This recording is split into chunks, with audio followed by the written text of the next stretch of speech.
হাতটা ছাড়ো, হাতটা ছাড়ো, হাতটা ছাড়ো বলছি তো। সবকিছু এবার থেকে একা একা ঠিক করে নেবে তুমি? কে জানালো তোমাকে? পল্লবী? যেই জানাক যেই বলুক, তোমার সাহস হয় কি করে? তুমি বাচ্চাটার কথা জানানোর প্রয়োজন মনে করনি আমাকে? হ্যাঁ, আমি ফেঁসে গেছি মিথি। তুমি যেভাবে দেখছো ব্যাপারগুলো সেটা সত্যি নয়। কোনটা সত্যি কোনটা মিথ্যে বুঝবো কি করে? এই যে একটু আস্তে। যেভাবে বাচ্চাটার কথা তোমাকে জানানোর প্রয়োজন মনে করিনি, সেভাবেই আমি একা সবটা করে নেব। কি করবে তুমি? এমন একটা পরিবারে বাচ্চাটাকে আনবোই না তার বাবা বাড়িতে বউ রেখে বাইরে গার্লফ্রেন্ড রেখে মিথ্যে কথা বলে ঘুরে বেড়ায়।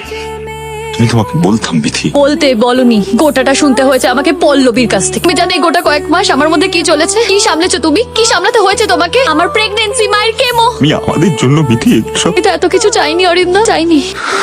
মিথি, ছাড়ো, ছাড়ো। প্লিজ মিথি, আমাদের চাওয়ার উপর তো সবসময় সবকিছু থাকে না। আমি তো চেয়েছিলাম সাধারণ মধ্যবিত্ত পরিবার, আর তো কিছু চাইনি। আমি, তুমি, মা, আমাদের সন্তান, ব্যাস এইটুকুনি। আমি আমাদের সন্তানের জন্য সবকিছু বলবো তোমায়। শুধু একটু সময় চাইছি তোমার থেকে, একটু সময়। তারপর তুমি চাইলে, বিশ্বাস না করলে, তুমি এমন করো নি, আমি তোমায় আটকাবো না, কিন্তু প্লিজ একটু সময়।